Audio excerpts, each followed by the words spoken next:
Egunon, queridos patitos, tenemos aquí un libro que no sabemos si será de vuestro agrado o no, pero hay que leer de todo y a todos, como es este libro Amarga Victoria, la crónica oculta, oculta, oculta de el histórico triunfo de Aznar sobre González, de Pedro J. Ramírez. Este libro que, bueno, transita entre el año 93, 94, 95, 96 en el ámbito del Estado español. Hemos visto hace algún tiempo, por ejemplo, el segundo libro y el tercero de Memorias de Alfonso Guerra, que el segundo libro habla del periodo del año 82 al 91 y el tercero habla fundamentalmente del año 91 al año 2017, lo que incorpora este periodo.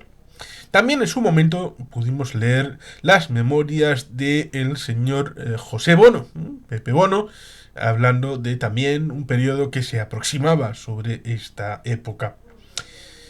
Ese año, el 93, fue el año de la inesperada victoria del señor Felipe González en el ámbito electoral del Estado español. Y en el año 93 se produce la esperadísima victoria del Partido Popular cuando no obtuvo la victoria que esperaban, que era la mayoría absoluta arrolladora del señor José María Aznar. Hay que ir a los prolegómenos donde el señor Pedro J. Ramírez en el año 1982 estuvo muy alegre y muy contento del cambio con el señor Felipe González Márquez como el heredero de la transición autoproclamado cuando eliminó del imaginario colectivo al duque de Suárez y al señor Leopoldo Calvo Sotelo, presidentes que duraron entre el año 76 y 81 y entre el 81 y el 82, es decir, el primero 5 años y el segundo 2 años, por la Unión de Centro Democrático. Un elemento que habitualmente se quiere olvidar porque se tiende a pensar que la transición y los grandes elementos transformadores del Estado español están vinculados con el Partido Socialista y con el señor Felipe González Márquez. Insisto en esto porque en la televisión que existía entonces, evidentemente estamos hablando de la 1 de Radio de Televisión Española y la 2, la llamada UHF de Radio Televisión Española, el señor director de Diario 16, en aquel momento, cuando el señor Juan Tomás de Salas era el director de los propietarios y le permitía a este director de autor, porque los periódicos, y esto lo recomiendo a través de ese gran canal de televisión en YouTube, como es La Meteoteca del Buitre, el señor Lamata, el gran patriarca del canal, porque evidentemente ahí están también el señor Vicente Real, el señor Jaime Pérez de Sevilla, ambos han tenido presencia en este canal y yo se lo agradezco de todo corazón, pues es alguien que me ha enseñado, el señor Lamata, que la prensa tiene una historia y tiene un relato en su intensa vivencia. Y él es un especialista en esto y por lo tanto aquel que quiera conocer en detalle todo esto, ahí está su canal como Gloria Bendita. Pero, evidentemente, hay que recordar que Pedro J.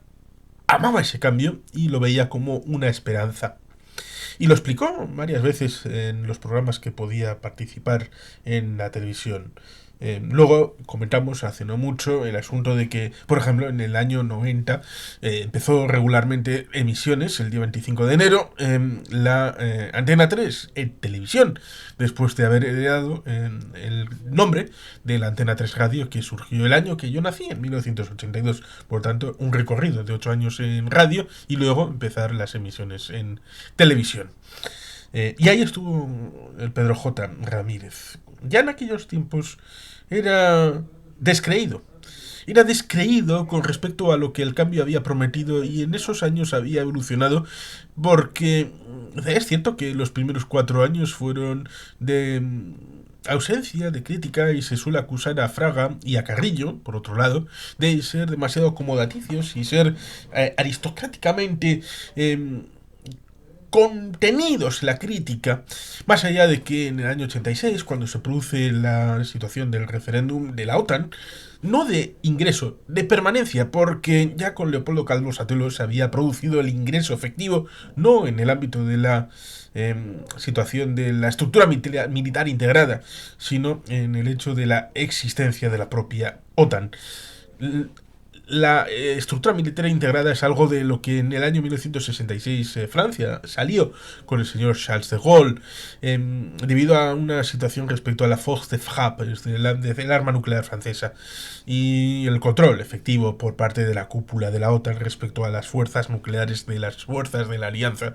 Y por tanto, para tratar de controlar la force de frappe propiamente desde Francia, el señor de Gaulle en un mes dijo que ustedes tienen que sacar las delegaciones que tienen en cuarteles franceses y tienen que sacar la sede de la OTAN de París, que era donde estaba, y la trasladaron a Bruselas, que estaba relativamente cerca, y eso contribuyó a tomar cuerpo el hecho de capital comunitaria indirectamente por parte de la capital de Bélgica, cosa que no estaba del todo previsto que pudiera ser esa.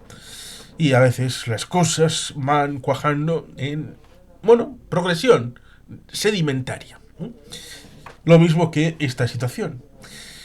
En los años 80, con políticas como por ejemplo el tema de la dispersión, pero luego con corrupción, como pueden ser los casos Filesa, Ibercorp, Mario Conde. Rumasa había estallado en los años 80, pero seguía coleando. El señor Ruiz Mateos fue eurodiputado con aquella formación que se inventó. A veces el mundo del Parlamento Europeo pudo ser objeto de algunos así llamados frikis. Yo creo que frikis somos nosotros, los que nos gustan los productos culturales otrora minoritarios, a pesar de que ahora ser frikis mainstream. Pero bueno, ciertamente en el año 93, cuando ya han estallado un montón de casos, y el señor Juan Carlos Urruchurtu y Antonio Ortúzar en el diario de ella, destapado el caso Gal, que luego fue transferido al diario 16 con Pedro J. Ramírez, y hubo una línea de investigación que culminó con aquello de Amedo, Domínguez, San Cristóbal, en el año 94, la aparición de Lasa y Zabala en Alicante. Todas estas circunstancias que van generando una situación de estrés que en principio habían generado la idea de que en el año 93 iba a haber una victoria del Partido Popular. Sobre todo con aquella primera situación de debate electoral en televisión, que fue ganada ampliamente por el señor Aznar, pero el segundo debate fue ganado por Felipe González, y una situación que al propio Felipe González en las segundas elecciones democráticas del año 79 le costó muchísimo.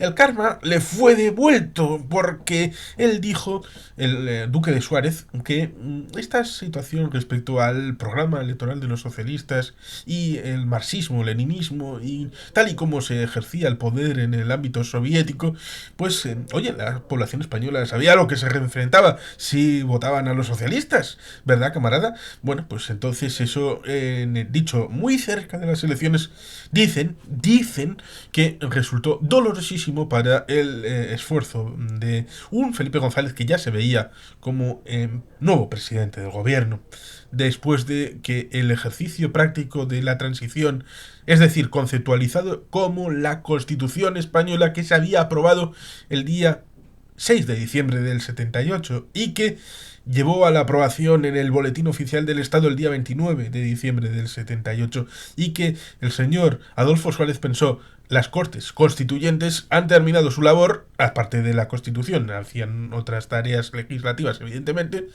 culmina su labor y por tanto es necesario devolver el mandato al pueblo español para que éste emita un nuevo mandato ya en una legislatura ordinaria.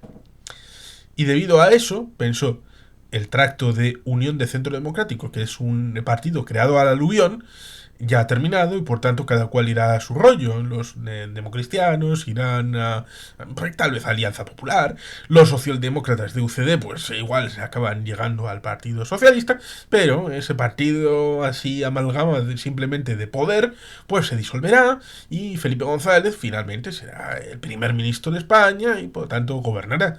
Que eso llevará a ciertas frustraciones y que en el año 80, en esos llamados golpes de timón, que Pilar Urbano en el libro El precio del trono o La gran desmemoria dice que hay conciliábulos aquí y allá, también lo dice el señor Jesús Palacios en un libro que tenemos explicado en el canal y que evidentemente llevó a lo que pasó el 23 de febrero del 81.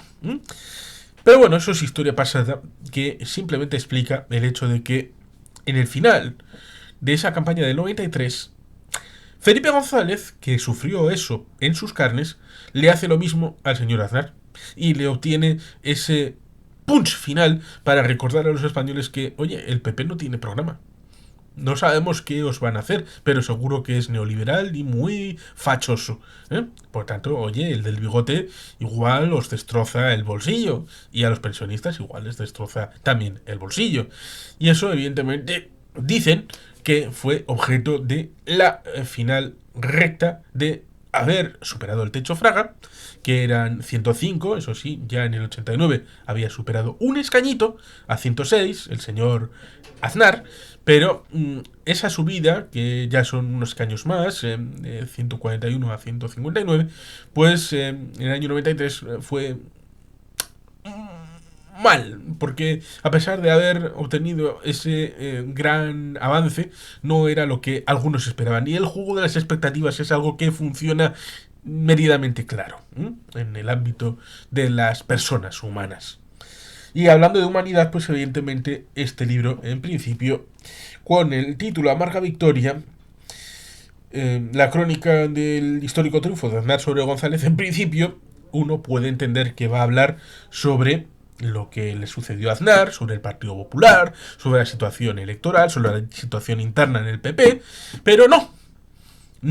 Cuando uno abre las páginas y lo lee, encuentra que es el relato tamizado por la vivencia del director de El Mundo a través de la prensa, de las circunstancias judiciales, policiales que se fueron viviendo en aquel momento, los casos de corrupción, el tema de los GAL, todos los temas que fueron trufando eso que se llamó del sindicato del crimen, a través de la prensa, del amalgamar el ámbito del ABC, de El Mundo, en la idea de que El Mundo pues pasó a ser un diario contra el poder, sobre todo contra el Partido Socialista y contra Felipe González, en la idea de que, bueno, el poder ya tiene a Radio Televisión Española, el poder ya tiene a El País, tiene a Prisa, que compró la cadena SER, tiene ya instrumentos de poder bastante amplios,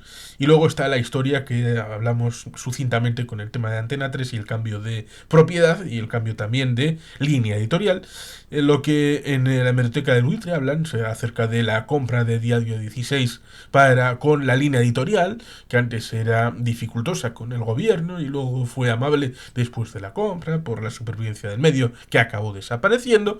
Por tanto, en el tema de los medios hubo ahí sus más y sus menos. El factor Garzón, el factor Mario Conde, con la situación derivada del día 28 de diciembre, que ya es mala uva hacer una incautación de un banco un día 28 de diciembre para luego entregárselo al Banco Santander, aunque estaba mejor posicionado el BBV, pero al final acabaron dándoselo al señor Botín, padre.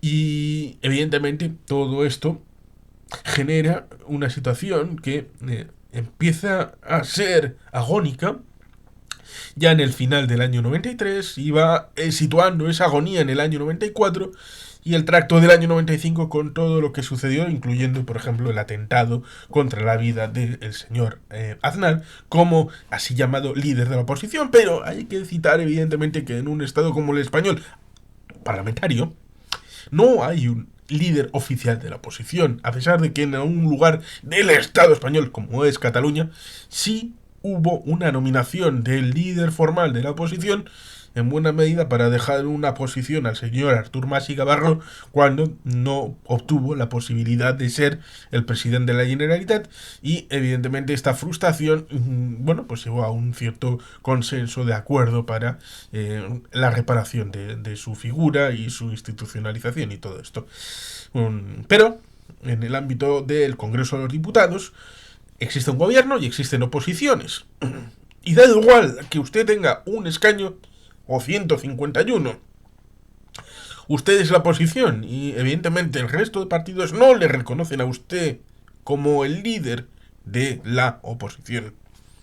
Y esto sucede, por ejemplo, cuando históricamente se tiende a decir que el difunto Leopoldo Calvo Sotelo tenía un pariente que fue mártir en el año 1936. Sí, José Calvo Sotelo, pariente de Leopoldo Calvo Sotelo, el que fue presidente en el año 81-82 y cuyas memorias están comentadas en este canal. Y que se llamó Calvo Sotelo precisamente para que la gente le situara como pariente de aquel José Calvo Sotelo, que no era el líder de la oposición en aquellas cortes. Miren sus números. ¿Cuántos diputados tenía Renovación Española? ¿Y cuántos tenía la CEDA? Es evidente que hay gente que se pone en la parra para darse más importancia de lo que tenía. ¿Debía morir? Pues evidentemente no. Pero esa situación durísima del año 80 y... Me he equivocado. Porque en el año 81-82 evidentemente fue complicada para el partido que UCD acabó desapareciendo. En el año 36 hubo una guerra civil. Y en el año 94, 95, 96 el señor Ramón Cotarelo habla de conspiración en un libro que ya leímos en su momento. Una conspiración por tierra, mar y aire. Y uno de los miembros de esa conspiración se suele citar a Pedro J. Ramírez, quien en teoría un periodismo independiente, un periodismo transparente, un periodismo apartidista y no apolítico, porque la política sí es importante que la gente sea política y muy política, pero el partidismo, ser parte de algo, de lo que pasó en el año 93, 94, 95, la idea de que algunos periodistas como Pedro J. Ramírez, de la idea de aquí tiene que perder el poder Felipe González, tiene que perder el poder el Partido Socialista, y eso significa que José María Aznar tiene que ganar, tiene que ser primer ministro, tiene que gobernar. Los abrazos dados por Pedro J. Ramírez con el señor Aznar y la incrustación de un periodista junto con una opción de poder, no ya con el poder en sí, sino con una opción de poder. Evidentemente puede ser libre un periodista y un periódico para tener una línea editorial y para ofrecer el apoyo a cualquier candidato que consideren oportuno, pero si se hace de manera transparente, si avisan desde el principio que El Mundo va a ser el periódico del Partido Popular. Cosa que no creo que en ningún momento lo hiciera Pedro J. Ramírez.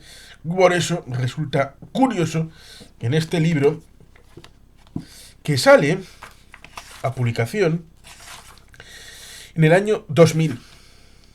¿Por qué es curioso el año 2000? Porque Aznar estuvo 2 legislaturas, en el año 96 al 2000 y del 2000 al 2004.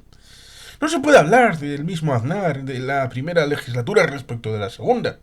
La primera tuvo una mayoría minoritaria, un compañero del Convergencia y Unión, Coalición Canaria y el Partido Nacionalista Vasco. En la segunda tuvo mayoría absoluta. Por tanto, salió el Aznar auténtico, ese que en un momento dado del libro pareces de centro, pero tu tío, macho, eres muy de derechas. Ese era el Aznar auténtico que salió, emergió a la luz después de todos estos pasos que fueron ahondando en una personalidad megalomaníaca, como era la del señor Aznar, en ese prolegómeno 93-96, luego la primera parte donde tuvo obligatoriamente que llegar a unos acuerdos para poder mantener su gobierno, y ya cuando se vio libre de ataduras y ya en el poder, en esos 4 años que van del 2000 al 2004 y sobre todo en los dos últimos, se vio a un napoleónico imperial, un aire de superioridad, incluso unos tintes de desprecio hacia la monarquía y a la figura de Juan Carlos I, incluso en la idea de la primera dama, en la figura de Ana Botella, que acabaría siendo alcaldesa de Madrid cuando reclamaron a Ruiz Gallardón como ministro de Justicia en el gobierno de Mariano Rajoy. Es interesante, visto en retrospectiva, más allá de lo que sucedió y cuenta Pedro J. Ramírez en este magnífico libro, porque hay que leer de todo y a todos para hacerse uno las propias consideraciones del periodo histórico. Esta historia, evidentemente, es la de España en esos años. Una historia de corrupción, de dudas, incluso constitucionales, de poner el sistema al límite, que eso fue lo realmente grave del asunto. Que después de la victoria socialista in extremis del 93, pensó alguna gente, y puede que Luis Marianson entre ellos, puede que Pedro J. Ramírez entre ellos, pensaron que el sistema aguantaría tratar de salir del sistema porque el sistema estaba corrompido para la permanencia del Partido Socialista y de Felipe González. Era posible poner en cuestión el sistema para tratar de forzarlo y así lograr, fuera del ámbito electoral, fuera del ámbito político partidista, en el ámbito judicial, en el ámbito periodístico, en todos los ámbitos que coagulan la vida política, social, económica del país. He citado a Mario Conde, el tema de los bancos, a la hora de generar un espacio global que diera al traste con el gobierno de Felipe González Márquez.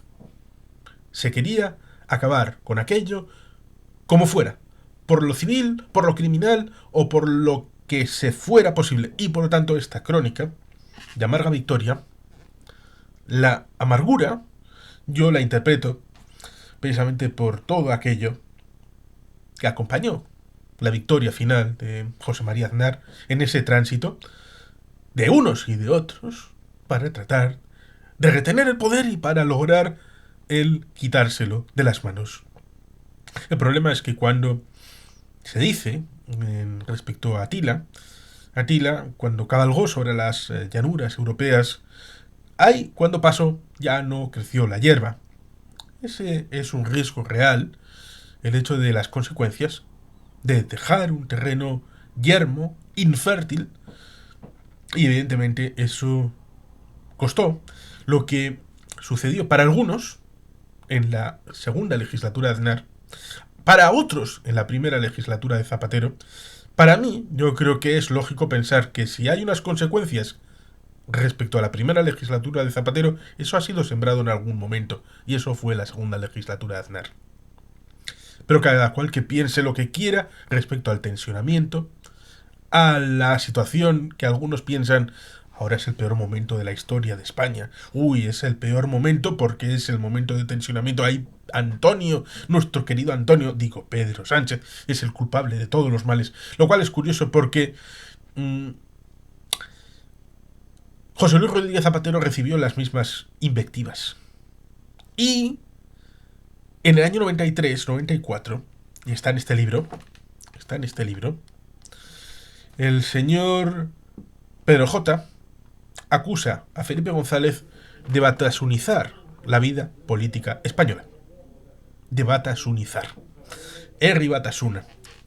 Pero bueno, ciertamente esto es historia, es memoria, es recordar, porque las cosas que han sucedido hoy, en 2024, en 1994 pasaban y mucho peor, y por tanto hay que relativizar, conociendo el pasado, conociendo los testigos, para bien o para mal. Pedro J., este libro es imprescindible para conocer ese momento, como también el de Ramón Cotorelo, para conocer ese momento del 93 al 96, que fue tan importante a la hora de configurar esos duelos institucionales, partidistas, políticos, respecto a quien tiene el poder y quien lo disputa a la hora de aceptar o no aceptar las reglas de juego según y cómo sea el vencedor en las urnas y la aceptación o no de los resultados y su gestión y digestión de esos resultados a la hora de la acción política